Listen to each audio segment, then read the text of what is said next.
Hello and welcome to the table. I'm your host, Teen Wolf, and today we are going to be reviewing Blue and Black Ninjas. Now, before I get into that, just a quick note for any of you that don't know how to play, or if you are new to this channel, I would recommend watching my first 3 videos just to get a basic idea of what the game is and what this channel likes to talk about. Now, I know that these first videos aren't the best, but I'm new to this sort of thing, and I hope as your knowledge grows through this channel that my videos will also grow with you. Now, with that quick note aside, let's get into it. So, Blue and Black Ninjas, super fun, lot of value, lot of little tricks, just like a ninja would have in real life.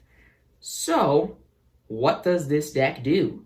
Well, it postpones the game so your opponent cannot kill you, so you can kill them out of nowhere with just a ton of ninjas. So, how do you postpone the game? Well, with some of my lifelink creatures, or cards that gain me life. And my ways to tap stuff. So, this deck likes to clear a path for your creatures to then storm your opponent and take a big chunk of their life total away. And, in case if your opponent's attacking you with a gigantic threat, or a couple, you can at least deal with 1 or maybe even 2 of them depending on the card that you pull at instant speed. And by deal with them, I mean tap them, because sadly, there's no removal in this deck, and I'll cover why that is in a little bit. So, this deck also loves to use Ninjitsu non-stop. So, what is Ninjitsu? Well, when you declare attackers and your opponents declare blockers, if there are any cards that weren't blocked during combat, you pay the ninjitsu cost of the card, if you want to, and return any of the unblocked attackers you want to your hand, and then put the ninjitsu card in that card's place. So, you attack with a 1/1 flyer, your opponent doesn't block it because they can't block any of your flyers. You then pay the ninjitsu cost of the card, put the flyer back in your hand, and put the ninjitsu card in that card's place, tapped and attacking. And most of the time, it's going to deal a lot more damage than what that original card would do. So, with this introduction aside, let's get into the deck and what exactly is this dojo made of.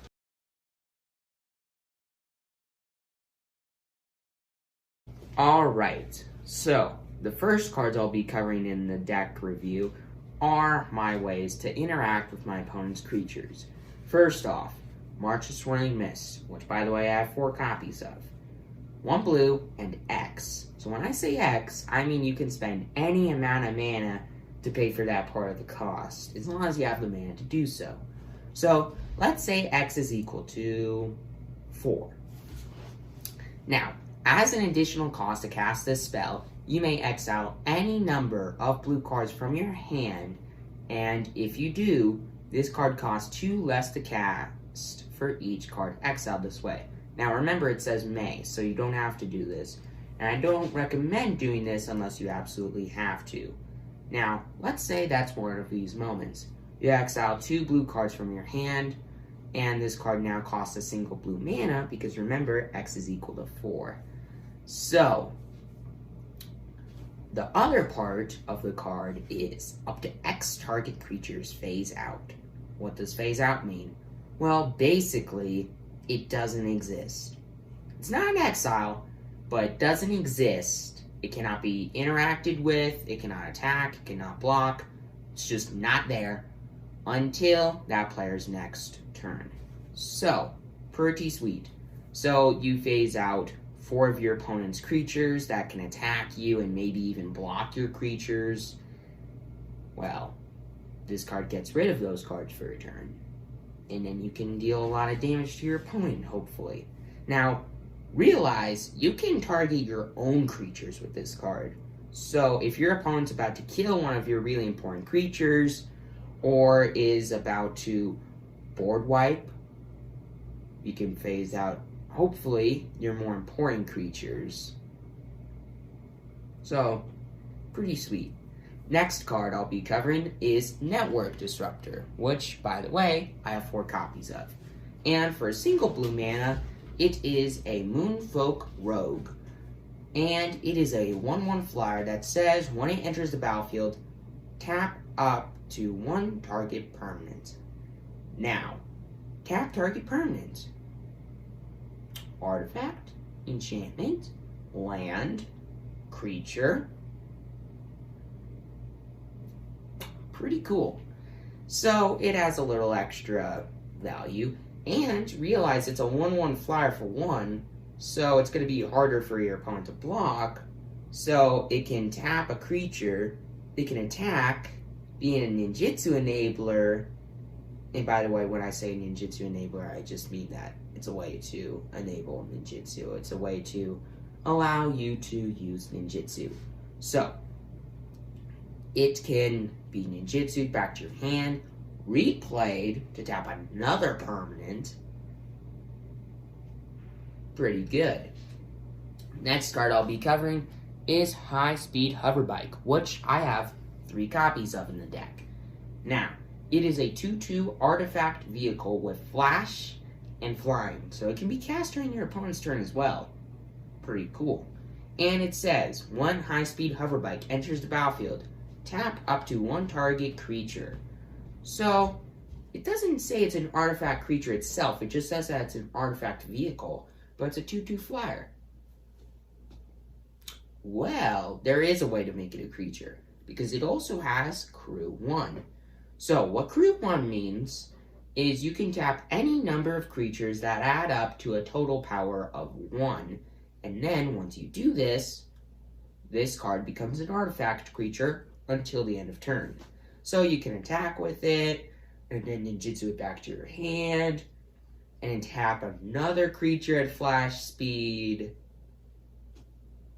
Pretty good. Now, before I move into the next quick little topic, I'm going to cover real quick another way to get a little extra ninjitsu enabling in the deck. So, another way to ninjitsu a card into play is with a card like Incredis Infiltrator. And it is a 1/2 flying human ninja for 1 and a black. And it has an activated ability for 3 and a black. Incredis Infiltrator gets +2/+2 until the end of turn. So 2 additional power, 2 additional toughness. And realize you can activate this as many times as you want. So you can make it pretty big if you have enough mana to do so. But I'm not saying that you should do that. I'm just saying that you can do that if you need to. Now, another way to postpone the game, other than my tap stuff and my flying cards to ninjitsu my stuff into play, there are also ways to gain life, as I said in the intro. Well, there are 2 ways to do that. And before I move on, I'm going to quickly say that I have 4 copies of Incredis Infiltrator in the deck. So, lot of ways to have flying in the deck. So, next card I'll be covering is a way to gain me life. Nezumi Prowler. 3 copies of it, by the way. And it is 1 and a black for a 3/1 artifact creature rat ninja. And by the way, you're going to notice that I do have quite a few artifacts in the deck. So, it has an ninjitsu cost of 1 and a black. Hey, first ninjitsu card. But why is it the same cost as its normal cost? Well, here's why. When it enters the battlefield, target creature gains lifelink and death touch until the end of turn. So it can target itself, by the way. So you're ninjitsuing it into play, it can target itself. So you have a 3/1 lifelink and death touch. Or if your opponent's blocking one of your creatures with a gigantic creature of theirs, you can play this and give that creature death touch. And then kill the big creature. A lot of value for not a lot of mana. Now, another way to gain life in the deck is Mukatai Ambusher, which is not the best card in the deck, which is why I have 2 copies of it in the deck, but just another way to postpone the game. Now, for a 3 and a black, it is a 3/2 artifact Rat Ninja. Another artifact, so Network Disruptor, Nezumi Prowler, Mukatai Ambusher. Artifact synergy? No, I just like playing artifacts.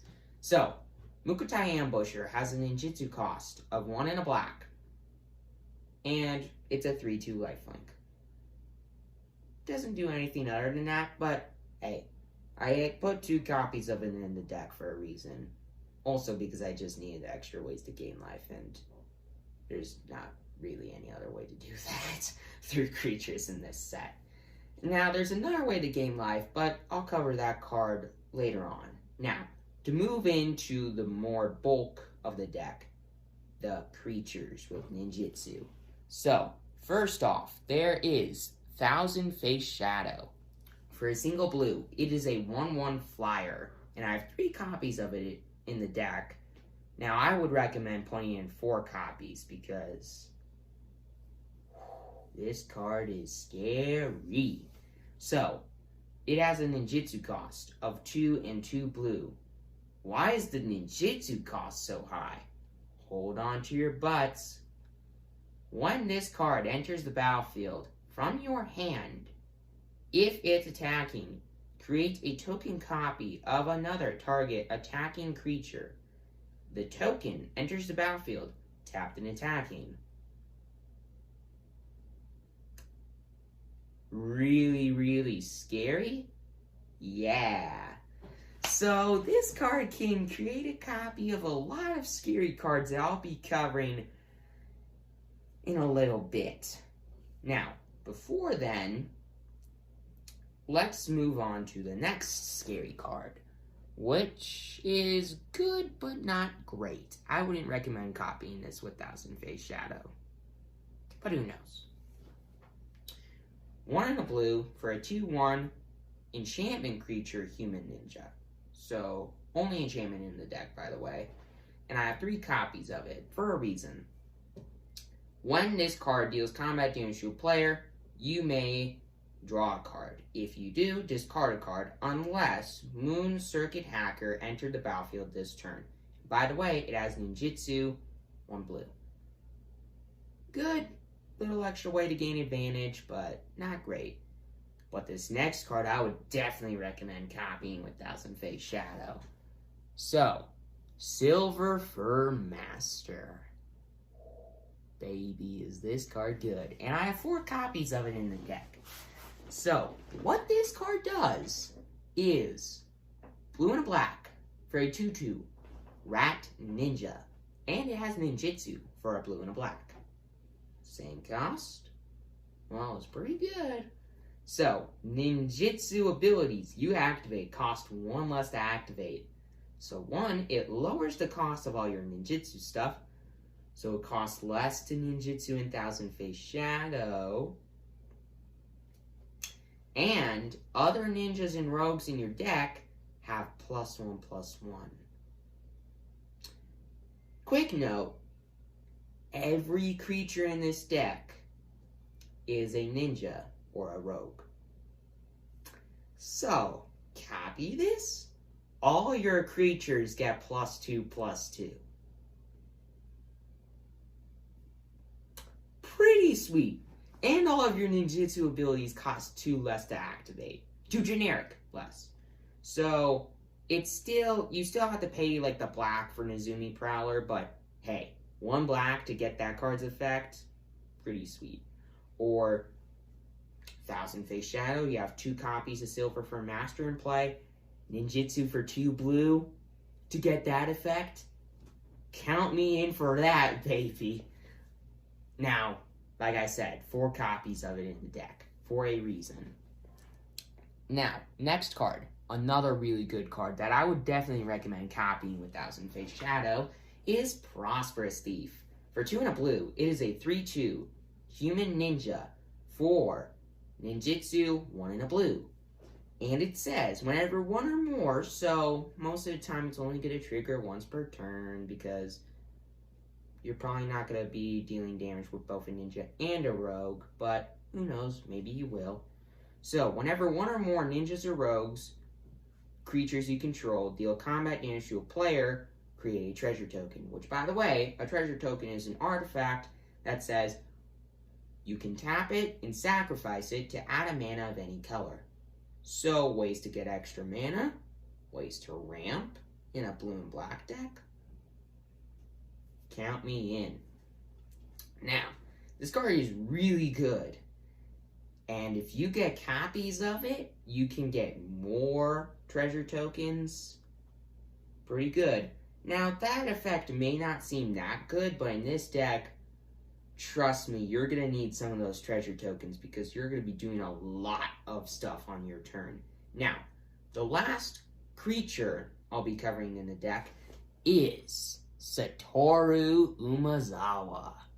This card is fantastic. Now, you cannot copy it with Thousand Face Shadow because it's a legendary creature, which, by the way, why I say that, is you cannot have multiple copies of the same legendary permanent on the battlefield at the same time.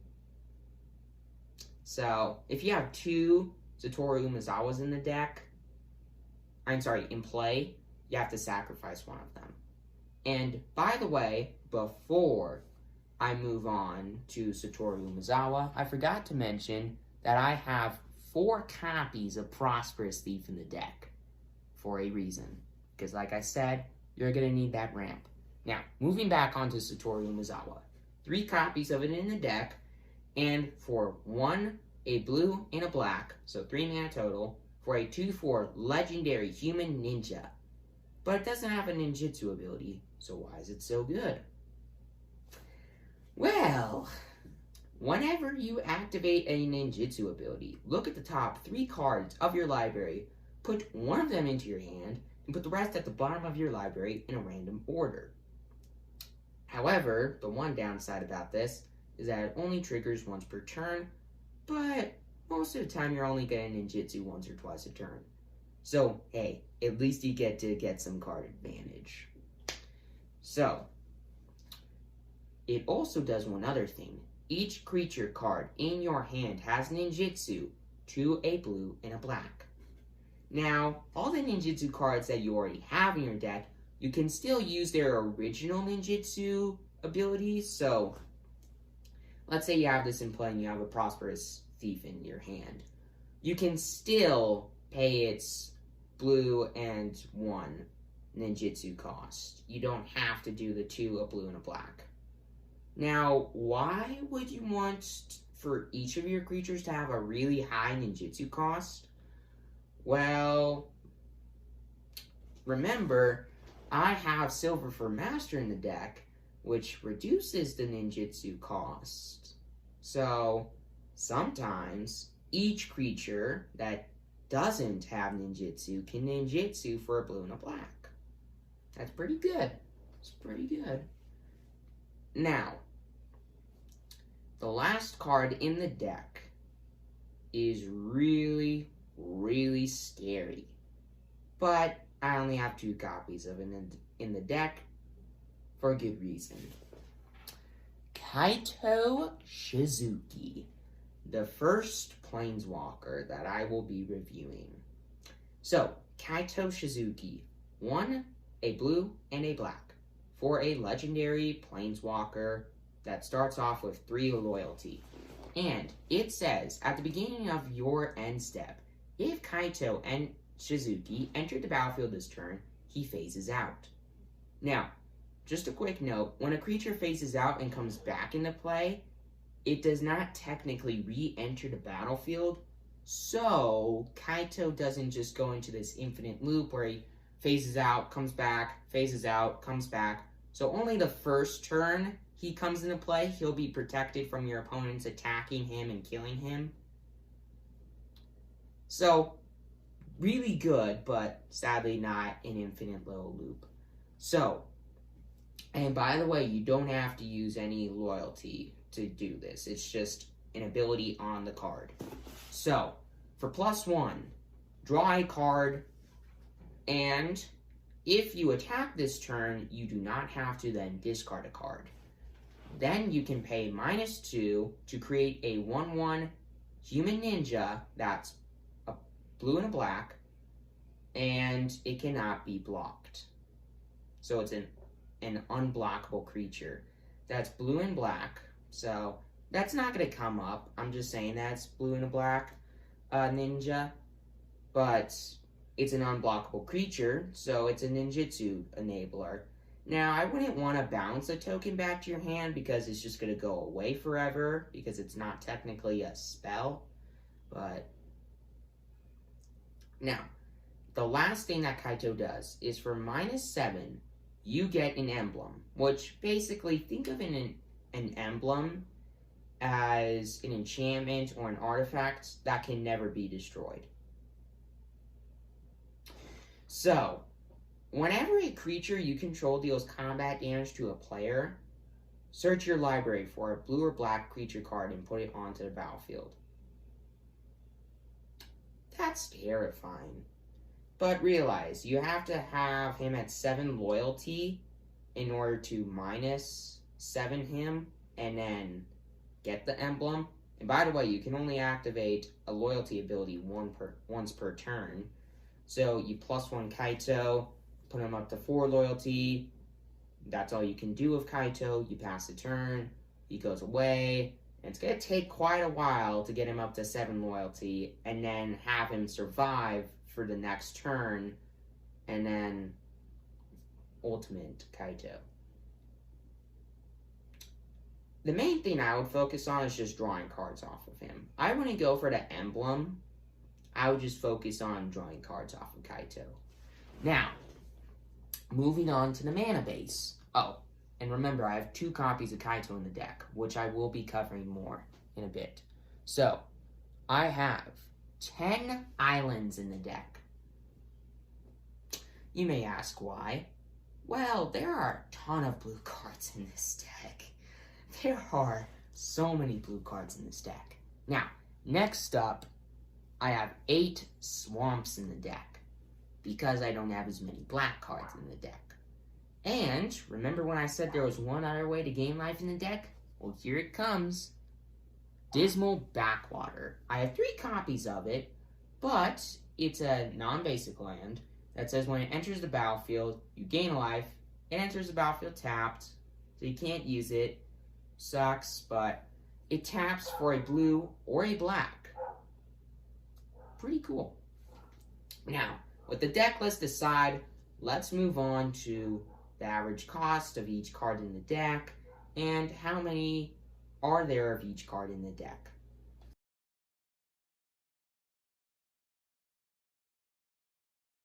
Alright, so I have a lot of creatures in this deck. I have a total of 30 creatures in this deck. And if you count high-speed Hoverbike, even though it's not technically a creature, it can be.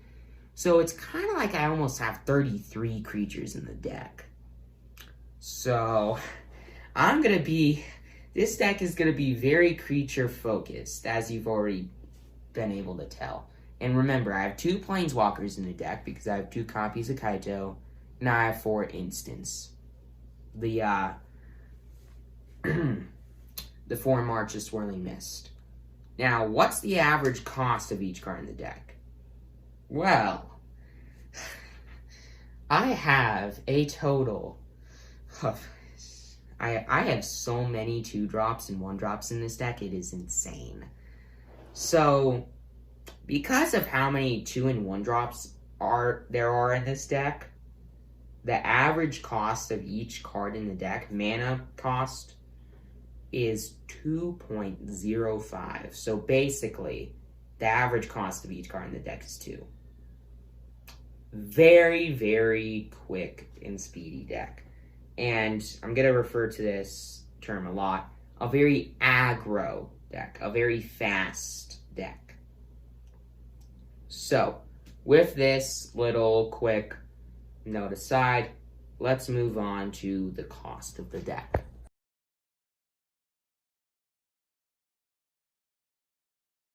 Alright, moving on to the price of the deck. The deck costs $30. Now, that's really expensive. That's double the cost of what I told all of you it would be. So, remember when I said I have 2 copies of Kaito in the deck for a reason? That's because Kaito costs $10 for 1 copy of him. Yikes. So if you take out the 2 Kaitos and replace him with a high-speed Hoverbike and a and a Thousand-Face Shadow, then the deck goes down to a cost of $10. So 1/3 the cost. Count me in. And that is quite a bit less than $15. So, pretty good. And other than Kaito, every card in the deck costs less than $1. Pretty cool. Now, the next thing that I want to cover is what cards you're going to want to modify this deck with from other sets. So, let's get into that.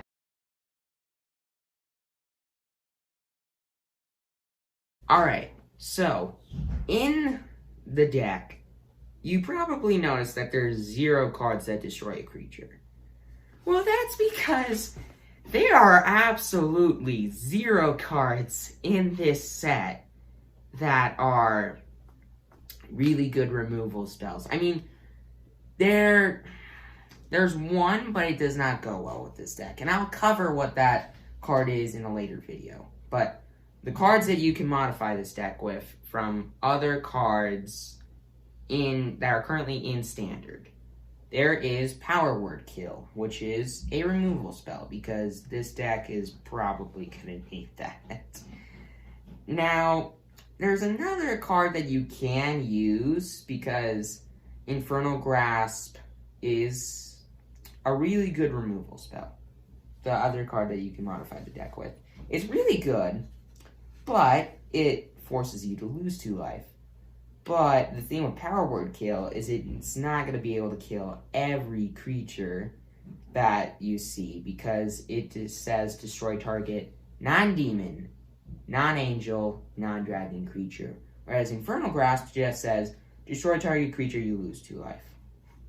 You might have to use Infernal Grasp, but I would try not to. Now, another card in the deck, just to give you a little bit of extra interaction, is Fading Hope. Fading Hope just returns a creature to its opponent's hand and allows you to possibly get a little extra value. Then there's Hero's Downfall, which is another removal spell, but it costs 3 mana instead of 2 mana. Now, that may not seem like a big difference, but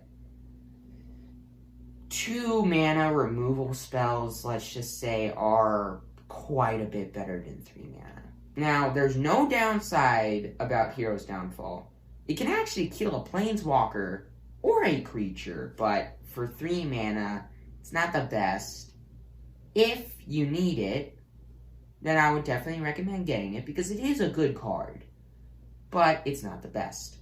Now, another card that I think would be really good in this deck is Shipwreck Marsh. So, it's a land, and it allows you to tap for a blue or a black mana. Well, it taps for a blue or a black mana, and if you control 2 or more lands, it enters the battlefield untapped. So, it's a good card, but it's kind of expensive, so maybe not recommend getting it. Now, with the other standard legal set modification aside, let's move into the overall summary of the deck.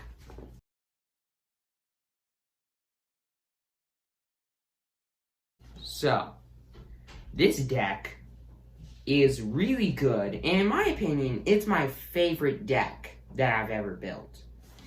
But it's definitely not the best deck I've ever built.